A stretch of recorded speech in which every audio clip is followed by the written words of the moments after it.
Praise Lord. വേദിയിൽ ഭോഷരായിരിക്കുന്ന വന്യരായ വൈദിക ശ്രേഷ്ഠർ, വേദിയിലും സദസ്സനുമായി ഇരിക്കുന്ന കർത്താവിന്റെ മുന്തിരിത്തോട്ടത്തിൽ അധ്വാനിക്കുന്ന ദൈവദാസന്മാർ, അനുഗ്രഹീതനായ ഗാനഗന്ധർവൻ പ്രിയപ്പെട്ട മർക്കോസ് സാർ, പ്രിയ വിശ്വാസ സമൂഹമേ, ഏവർക്കും കർത്താവിന്റെ രക്ഷിതാവുമായ യേശുക്രിസ്തുവിന്റെ നിസ്തുല നാമത്തിൽ എന്റെ സ്നേഹ അഭിവാദനങ്ങൾ അർപ്പിക്കുന്നു. ഒപ്പം ഈ മീറ്റിംഗിൽ കർത്താവിന്റെ സാക്ഷിയായി നിലകൊള്ളുവാൻ എനിക്ക് അവസരമൊരുക്കി തന്ന എനിക്കേറ്റവും പ്രിയങ്കരനായ ജോയി സഹോദരനോട്, ഗ്രേസ് മിനിസ്ട്രിയോട്, കുന്നത്തൂർ YMCയുടെ ഭാരവാഹികളോട്, നിങ്ങളോടെല്ലാവരോടും എനിക്കുള്ള നന്ദി, സന്തോഷം, കടപ്പാട് ഞാൻ ഈ സമയത്ത് അറിയിക്കും. തന്റെ ബിസിനസ്സോടൊപ്പം സഭയോട് കൂറ് പുലർത്തിക്കൊണ്ട് ദൈവത്തോട് തികഞ്ഞ ആത്മാർത്ഥതയോട് കർത്താവിന്റെ സാക്ഷ്യം വഹിക്കുന്നതായ പ്രിയ സഹോദരൻ ജോയി ബ്രദറിനെ ഓർക്കാൻ ദൈവത്തെ സ്തുതിക്കും. പഴയ ടൈപ്പ് റൈറ്റിംഗ് മെഷീൻ അത് നമ്മുടെ മനസ്സിൽ നിന്ന് പോയിട്ടില്ല എന്നുള്ളതാണ് എന്റെ ചിന്ത. അതിന്റെ പ്രത്യേകത, ഏത് കട്ടയിൽ അടിച്ചാലും അത് സെൻട്രൽ ഒരു പ്രത്യേക പോയിന്റിൽ അടിക്കും. ആര് പ്രസംഗിച്ചാലും ഒറ്റ വിഷയം മാത്രം, ക്രിസ്തുവിന്റെ ക്രൂശ്. അതുകൊണ്ട് അഭിയോന്റെ ആ തിരുമനസ്സുകൊണ്ട് നിർത്തിയെടുത്ത് ഞാൻ തുടങ്ങാം. ഇതിന്റെ ഭാരവാഹികൾ 1 മണിക്കൂർ പ്രസംഗിക്കണമെന്ന് എന്നോട് പറഞ്ഞു. ഞാൻ പറഞ്ഞു ബുദ്ധിമുട്ടാണ്, കാര്യം ഇനി 1 മണിക്കൂർ പ്രസംഗിച്ചാൽ നിങ്ങളൊക്കെയും ഉറങ്ങിത്താഴും. അതുകൊണ്ട് ഞാൻ കഴിയുന്നതും 9 മണിക്ക് നിർത്താനായിട്ട് ഞാൻ ശ്രമിക്കുന്നതായി.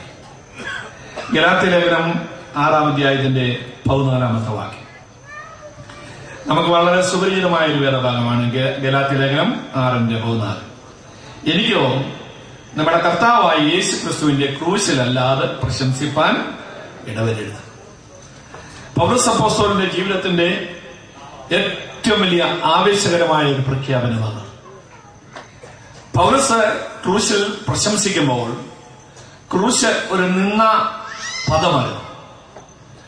ആ രാജ്യത്തെ ഏറ്റവും വലിയ കുറ്റവാളി കൊടുക്കുന്ന ഏറ്റവും വലിയ ശിക്ഷയാണ് ക്രൂശുകൾ. അതിനാൽ ക്രൂശിന്റെ പ്രശംസകരെ നിഗ്രഹിക്കുകയും പീഡിപ്പിക്കുകയും ചെയ്യുന്ന ഒരു കാലഘട്ടം. അങ്ങനെയുള്ള കാലഘട്ടത്തിൽ പൗലോസ് അഭിമാനത്തോട് നെഞ്ചു വിരിച്ച് പറയുന്നു, I glory on the cross of Christ.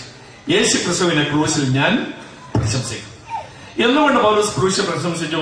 പൗലോസിന്റെ ജീവിതാനുഭവത്തോട് ചേർന്ന് ചില കാര്യങ്ങൾ ഓർപ്പിച്ച് പെട്ടെന്ന് ഒരു വാക്കിൽ അവസാനിപ്പിക്കും. പൗലോസ് പറയാണ്, I glory on the cross of Christ because I know the person on the cross. ആ ക്രൂശിൽ കിടക്കുന്ന വ്യക്തിയെ എനിക്കറിയാം, അതുകൊണ്ടാണ് ആ ക്രൂശിൽ ഞാൻ പ്രശംസിക്കുന്നത്.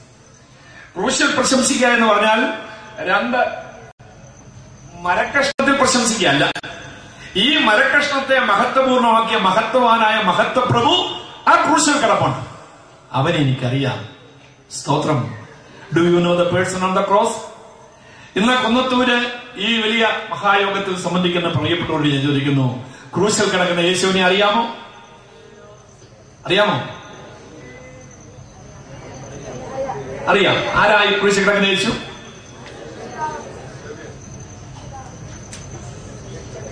ആരുടെ രക്ഷകൻ? നമ്മുടെ എന്നെ കൊണ്ട് പിടിക്കണ്ട.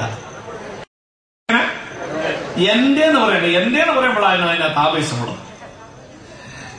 ആ ക്രൂശിൽ കിടക്കുന്ന എന്റെ രക്ഷകനെ എനിക്കറിയാം.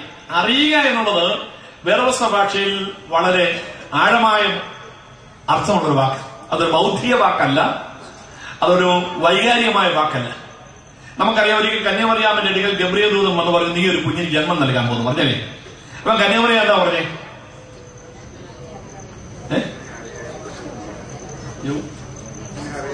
ഞാൻ പുരുഷനെ അറിയായികയാൽ ഇതെങ്ങനെ സംഭവിക്കുന്നവർ. കൈനെ പറ്റി പറയുന്നത്, കൈ new his wife and she conceived A child എന്ന് പറഞ്ഞു. കൈൻ അവന്റെ ഭാര്യ അറിഞ്ഞു, അവളൊരു കുഞ്ഞിന് ജന്മം നൽകുന്നവർ. ആ വേദപുസ്തക ഭാഷയിൽ അറിയുക എന്ന് പറഞ്ഞാൽ ആണത്വപരമായ വ്യക്തിപരമായ ബന്ധമാണ്.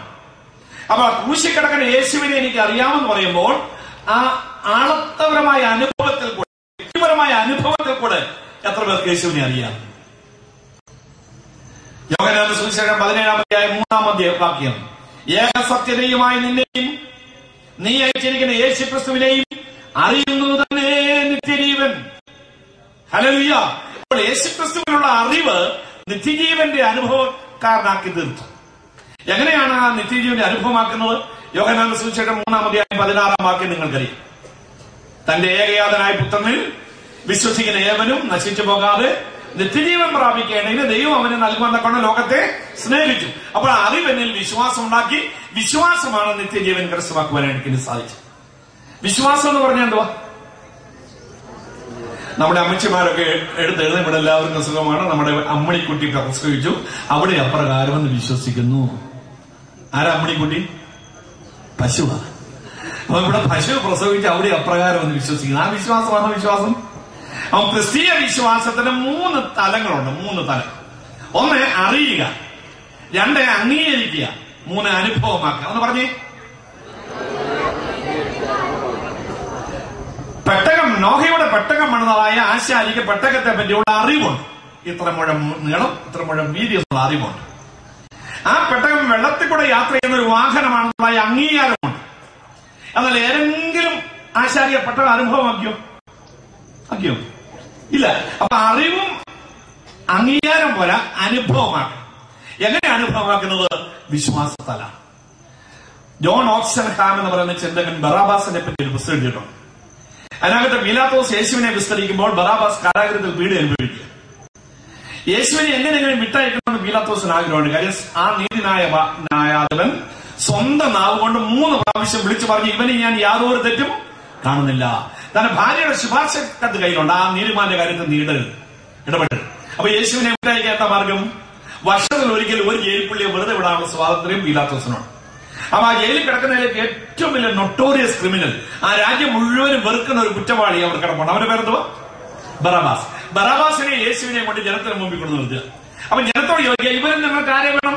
അവൻ ജനം പറയും, ആ ബറാബാസിനെ വേണ്ട, അവൻ കൊലപാതകനാണ്, ഞങ്ങളുടെ കുടുംബത്തിൽ അക്രമം ചെയ്തവനാ, അതുകൊണ്ട് അവനെ വേണ്ട, ഞാൻ യേശുവിനെ മതിയെന്ന് ജനം പറയുമെന്നാണ് പീലാത്തോസ് വിചാരിച്ചത്. എന്നാൽ യേശുവിനെ ക്രൂശിക്കുക എന്ന് പറയുന്നത് പീലാത്തോസിന്റെ ബുദ്ധിയിലോ യഹൂദന്മാരുടെ ബുദ്ധിയിലോ റോമൻ പടയാളികളുടെ ബുദ്ധിയിലോ ഉദിച്ചതായ ഒരു ആശയമല്ല.